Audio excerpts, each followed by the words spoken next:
Hello bachon, let's see this question and the question says X are weakly acidic growth hormone having Gibbane ring structure which causes cell elongation of intact plant in general and increases the internodal length of genetically dwarf plant. Y is a gaseous hormone which stimulates transverse or isometric growth and is involved in climatic ripening of fruit. Select the incorrect option regarding Y and the options are Option A, rhizome, corm, tuber, etc. can be made to sprout early by exposing them to Y. Option B, excess flowers and young fruits are thinned with help of Y. Option C, in low concentration, Y helps in root initiation, growth of lateral roots and root hairs. And option D, it is produced in plants from malonic acid. So पहले हम लोग इसका की concept देखेंगे. इसका की concept है plant growth regulators. Plant growth regulators. Regulators. अभी प्लांट ग्रोथ रेगुलेटर क्या होता है? तो these are small simple molecules with diverse compositions. They are small simple molecules of diverse chemical composition. They are small simple molecule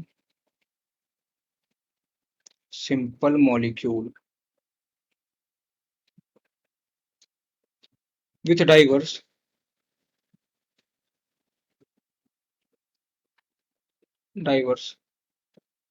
chemical composition. Chemical composition. ये जो plant growth regulators हो सकते हैं, इसको हम लोग ब्रॉडली दो पार्ट में डिवाइड कर सकते हैं. एक होता है प्लांट ग्रोथ प्रमोटर और एक होता है प्लांट ग्रोथ इनहिबिटर. तो एक होता है यहाँ पे प्लांट ग्रोथ प्रमोटर और एक होता है प्लांट ग्रोथ इनहिबिटर.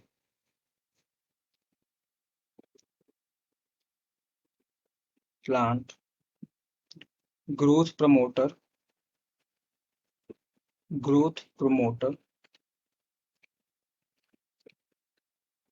और एक होता है growth inhibitor. Growth inhibitor. Promoter में कौन कौन से हार्मोन्स आ जाएंगे? सो प्रमोटर में आ जाएगा हमारे पास ऑक्सिन. इसमें आ जाएगा ऑक्सिन और इसमें आ जाएगा साइटोकाइनिन और इसमें आ जाएगा जिब्बरलिन. इसमें आ जाएगा जिब्बरलिन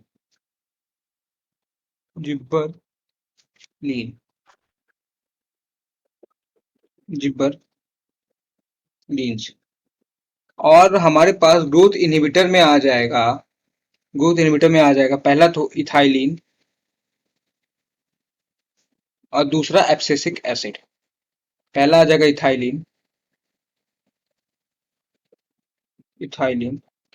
और दूसरा आ जाएगा एब्सिसिक एसिड. जो इथाइलिन होता है ये गैसियस हार्मोन होता है. Ethylene is a gaseous hormone और दूसरा आ जाएगा एब्सिसिक एसिड.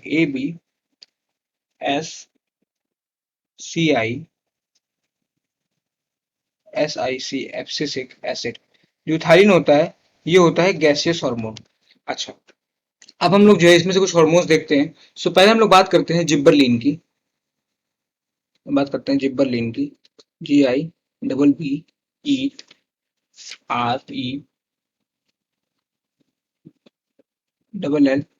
जिब्बरलिन की बात करते हैं. सो जिब्बरलिन एसिडिक होता है और फ्रॉम ये बनता है इसका प्रिकर्सर होता है. इसका प्रिकर्सर होता है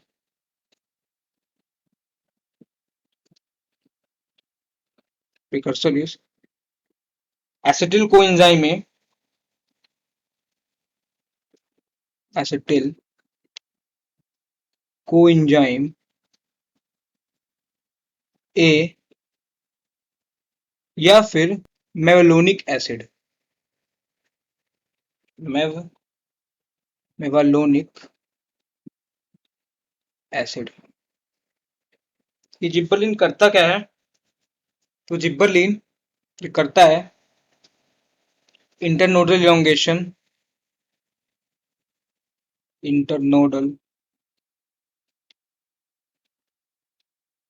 इलोंगेशन कराता है किसमें? सो ये इंटरनोडल इलोंगेशन कराता है, जिब्बरलिन इंटरनोडल इलोंगेशन कराता है किस लिए? To overcome genetic डॉफनेस,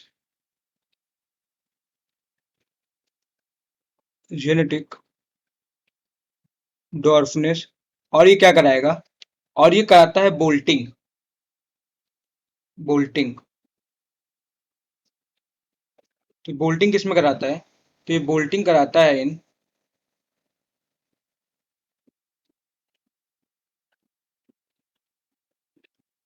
bolting in beat,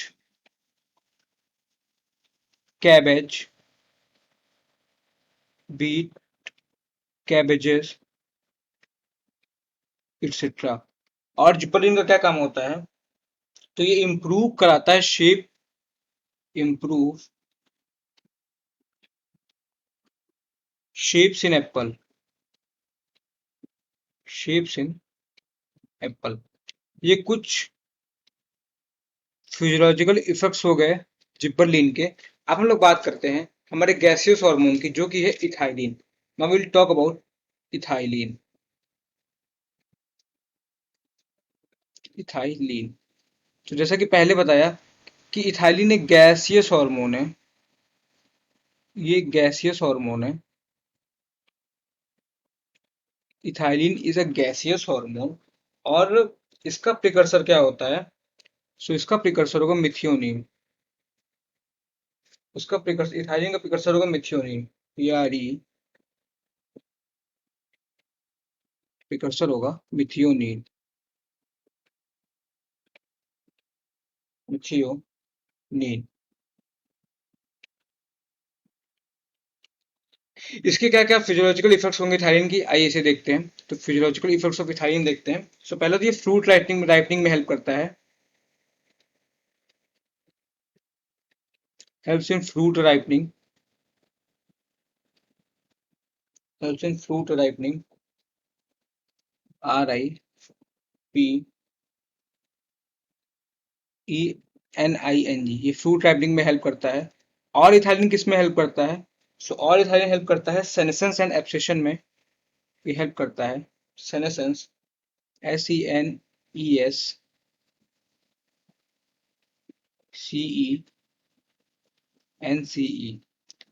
senescence and abscission में ABSCISSION। सो इथाइलिन हेल्प करता है फ्रूट राइपनिंग में, ये हेल्प करता है सेनेसेंस एंड एब्सेशंस में। और ये किस में हेल्प करेगा? सो और इथाइलिन हेल्प करता है, और इथाइलिन हेल्प करता है हमारा thinning of,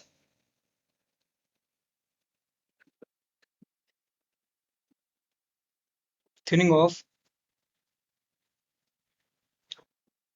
cotton, cherry and walnut, cherry and walnut. और इथाइलिन किस में हेल्प करेगा? और इथाइलिन हेल्प करता है, ये प्रमोट करता है, promotes root growth and root hair formation, root growth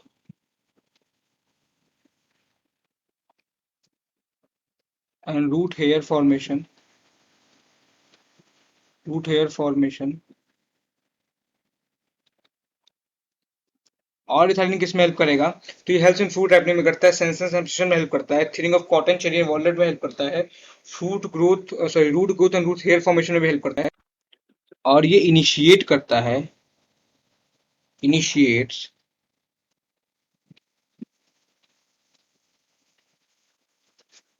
germination, germination in peanut seed,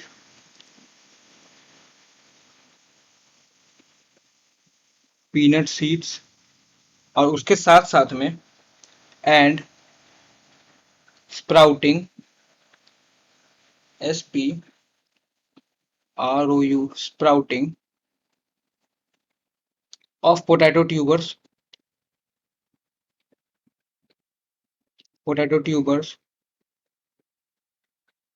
corns etcetera. So ये कुछ फिजियोलॉजिकल एक्टिविटीज हो गई, हमारी फिजियोलॉजिकल इफेक्ट्स हो गए हमारे इथाइलिन के। हम अपने क्वेश्चन पे आते हैं। हमारे क्वेश्चन में से पूछ रहा है कि X are weakly acidic growth hormone having gibbanic ring like structure and causes cell elongation of intact plant and increases internodal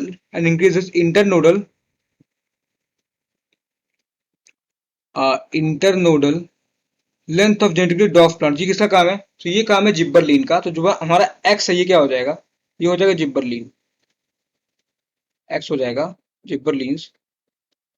और जो वाई है ये तो पहले गैसियस हार्मोन बोलते तो वाई क्या हो जाएगा? सो वाई हो जाएगा ethylene, why would be ethylene. हमसे पूछा कि कौन सा इनकरेक्ट है। सो देखते हैं option. Rhizome form tuber etcetera can be made to sprout early by exposing them to Y. बिल्कुल सही बात है, इथाइलिन का काम होता है। Excess of flowers and young fruits are thinned with the help of Y. बिल्कुल ये थिनिंग में हेल्प करता है थाइलिन। ऑप्शन सी बोल रहे हैं low concentration Y helps in root initiation, growth of lateral root and root hairs. बिल्कुल ethylene help करता है रूट फॉर्मेशन में और रूट हेयर फॉर्मेशन में। ऑप्शन डी बोल रहा है it is produce in plant from malonic acid. नहीं, इथाइलिन मेरोनिक एसिड से नहीं बनता है। मेरोनिक एसिड से तो हमारा जिबरलिन बनता है, इथाइलिन का प्रिकर्सर होता है मिथियोनिन। सो जो ऑप्शन डी है वो इनकरेक्ट हो जाएगा और correct answer would be option D, that is it ethylene is not produced from the malonic acid but is produced from the methionine. So correct answer हो जाएगा option D, that is it is produced in plant from malonic acid. ये जो है ethylene के respect में गलत है। I hope you understood well. Thank you and all the very best.